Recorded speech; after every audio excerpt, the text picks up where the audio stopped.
Discussion. I ask the clerk to call the roll on the resolution as amended. Mrs. Belinsky. Aye. Mr. DiGiacinto. Aye. Ms. Dolan. Aye. Mr. Evans. Aye. Mr. Mauer. Aye. Mr. Reynolds. Aye. Mr. Dodson. Aye. 7-0 pass. Thank you. We'll move to 11B, renaming Silvix Road College Drive. Whereas under the provisions of Resolution 12,787 adopted on October 21st, 1997 in paragraph 2A, City Council will change an existing street name if there is confusion or discontinuity in the street network that may be corrected by a name change. Now therefore be it resolved by the Council of the City of Bethlehem that the street name of Silvex Road between State Route 412 and Fire Lane College Drive is hereby changed to College Drive. Resolution 11B is sponsored by Jean Belinsky and Karen Dolan. Comments? Ms. Dolan? I want to start by addressing the citizens, especially the members of the South Bethlehem Historic Society. It's personally painful for me as someone who has clearly devoted a tremendous amount of time since I've lived in Bethlehem, and specifically since I've been on council, really taking very seriously issues of historic preservation. Just one example is I devoted an entire summer. I did nothing but work on trying to prevent the demolition of Rockville. South Bethlehem is just as important to me as North Bethlehem. This has nothing to do with any attempt or any desire on my part to destroy history. And I do not have a casual attitude toward history at all. It's just leveling those comments to me. It just doesn't fit. There's got to be something else that I haven't yet explained for why I don't have a problem with changing Silvex, that section of the road from Silvex Road to College Road or College Drive. First of all, I think comparing street names, like saying that street names are as much a part of history as structures and other historical items of interest is a little off. And I know that was a very pointed reference to Illicksmore Road that was made earlier, but it's a more interesting example than perhaps the speaker knows. For example, Illicksmore Road is completely inaccurately named. The mill that is called Illick's Mill wasn't designed by Joseph Illick, wasn't built by Joseph Illick. It was in operation for 30 plus years before the Illicks, for a very relatively short period of time, operated as a mill and then rented it out to other millers. It just happened to be the time that the road was being built. In reality, if you lived in the Illicksmore area at that time, you would not have called it Illick's Mill. And it wasn't called Illick's Mill popularly until maybe the last 20, 25 years. It was always called by its proper name, which is Peters Mill, because it was built by John Peters, designed by John Peters, and operated by John Peters. And then there were several other millers in between. So street names are not necessarily accurate clues that we can follow to learn about our community's history. You have to look deeper. So getting to Silvex Road, I don't take a casual attitude toward history, so I spent several hours researching it. And yes, it was a manufacturing facility in South Bethlehem, like many manufacturing facilities in South Bethlehem. Silk mills, cigar factories, breweries, sawmills, tanneries. I could go on and on. So what do we protect? What do we honor? What do we choose to honor? Well, of course we choose to protect the naming of roads after presidents who were in office at that time. They speak to our history. Of course we would never change Polk Street to Obama Street. I mean, it's just absurd. Especially not today, right? We'll wait and see what happens in another 2 years. But it would have to be, extraordinary to ever change the name Polk Street or Etwine or any of the streets that were brought up, Gepp and Getter. I mean, these are rich names, and I would absolutely oppose changing their names. But Silvex, why is Silvex Road named Silvex Road? It was a spark plug manufacturer that operated in Bethlehem. We don't know now, why was a road named for a manufacturer? It's unusual. Well, perhaps it was named to make it easier to find. Perhaps this unusual move was made because the owner of the manufacturer was the brother of Charles Schwab. And that's the way Bethlehem often did business back then. Is that something that is worth honoring? I don't know. To me, I don't think so. So is it a significant facility? Not only in reference to Bethlehem's history, but was this a significant facility? According to other people who care about these things, who care about manufacturing history. Well, I found information on that. I can't find that. But it's because I have just way too much paper here today. But I'll tell you basically what it said, and it was from the. Thank you. Oh, it's right in front of me. I'm sorry. Thank you. I didn't see this as a memo. So this. I found this history of spark plugs, and I did a little research on the organization that put this together. They are really serious about their spark plug history. So the history of spark plugs, which is very well researched here, and fascinating, absolutely fascinating, tells me that where the signs should be,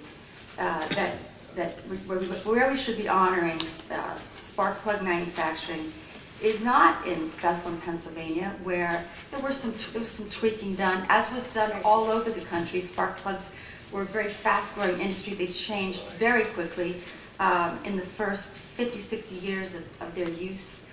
But it was Albert Champion spark plugs. It was Albert Champion who invented a new spark plug and found it to be so much more efficient than any other spark plug being manufactured that he ended up teaming up with the Waltham Manufacturing Company and moving to Flint, Michigan from France to Flint, Michigan, where he founded Champion Ignition Company, which went on to become the Champion Company that's still owned by people with connections to the Champion family. So it was the Champion spark plug that was in Charles Lindbergh's plane. It was the Champion spark plug in Amelia Earhart's plane. It was the Champion spark plug in the rocket engines that took Neil Armstrong, Buzz Aldrin, and Mike Collins to the moon. Silvex is one of many companies. It is unusual that it's named after it, but the only reason that I could find as a possible a reason for that designation would be perhaps nepotism. And if the South Bethlehem Historic Society or someone would come out with information to give to us that disputed that said this is very important to the city of Bethlehem. This is a crucial part of our history, more important than the college that this road leads to, more important than the history of Lehigh University. So that we know there's no manufacturing facility on Silvex Road anymore, but there is a road that leads to Lehigh University. And I know that some people, I don't understand why, just naturally sort of a knee-jerk reaction, they think that there's some reason why we shouldn't be proud or supportive of Lehigh University. I think that's absurd. The history of Lehigh University is interwoven with our history, indisputably, and it's interwoven with our nation's history, indisputably. So if we're going to be at this point, looking to both facilitate access to an historic establishment, an historic university, that's honoring history, that's assisting history, that's taking part in history, both past and present and future. Silvex manufacturing facility is gone. Some people may miss it. I can't find any of those people, except for one person, a New Jerseyite, who keeps a blog because his father works there. But he's not asking for the road to be, kept. Despite the fact that I contacted him, that's not important to him. He just wants to keep track of his own history, his personal history. I think our personal history, we need to protect it. Jealously, we need to protect it with great vigilance. And I am a player in that 100%. But we have to choose, and we can't set precedents as I think the council in saying that we're not going to change the name of any road, that we're never going to change roads because the road, just simply the fact that it's named that, deems it historically important. We have to look at the history, not just the fact that sometime in our history we decided to name it after a business. I think there are bigger issues here than that. And the precedent of keeping every road is not in its original name for no historical reason, except for the fact that at one time there was a manufacturing facility or a business or a ShopRite or a Kmart. Who knows what will come down the road for Bethlehem City Council. But we need to use our intelligence and apply it to each individual case. And I am saying, whatever happens, happens, but Silvex Road is not the type of historical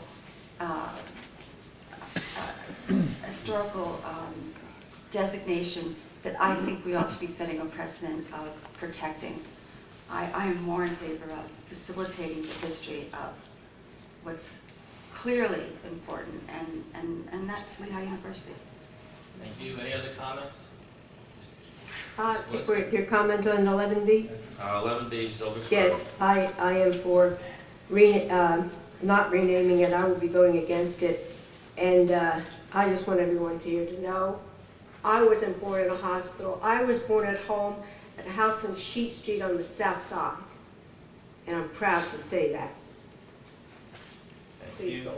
Thank you. Mr. Evans? Thank you. My thoughts on the changing our brief. On September 7th, it was right into the record. And on that night, it struck me that, when I heard the name Silvex, I thought it must mean something because it wasn't Maple Drive, Fox Lane, really generic name. It had something to it. So I think it does mean something. I think there is history, there's character. It's maybe somewhat limited, or maybe somewhat tainted by what they may or may not have done, but it does tell part of the story. I think when we look at the suggestions, these are suggestions from Worth Rogers and Associates here from Malvern. So they're out of state. They're not Bethlehem people, and these are suggestions they put out there. Not that we need to follow any of them. I think some of the suggestions in their report are important, are good. I don't think we need to change the name from Silvex to do what we need to do. I think some other items in the report are important. I think the directional signing is great. I drove by this area yesterday. I did it after I voted. I placed my votes. And I took a drive down to 412. I put my GPS on, and it was very simple for my system to pick up all the roads that put me on Silvex. It brought me around down near Saucon Park. When I came to Saucon Park, it did turn to College. It was very clear where College Lane was. The blue sign is great. I made the left, and I had no problem picking up where I needed to go from there. So I don't think we need to change it. I don't think it helps that much to change it. I think there is a reason to keep it. I think the resolution that says it should be changed if there is confusion. I don't think there is any confusion presented, that when you come off the road, it tells you what road to go on. It tells you to turn onto College Avenue, and by getting onto Silvex in between, coming off 412 to get to College Road, that it needs to be College Road extended all the way. So I just don't see the reason to change it. Maybe if it was Maple Lane or Fox Lane, didn't have any meaning at all, it was a very generic term, then maybe look to do it. But the fact that it has some significance, I just don't see an overriding importance to be able to change it to College Drive, yeah, College Drive.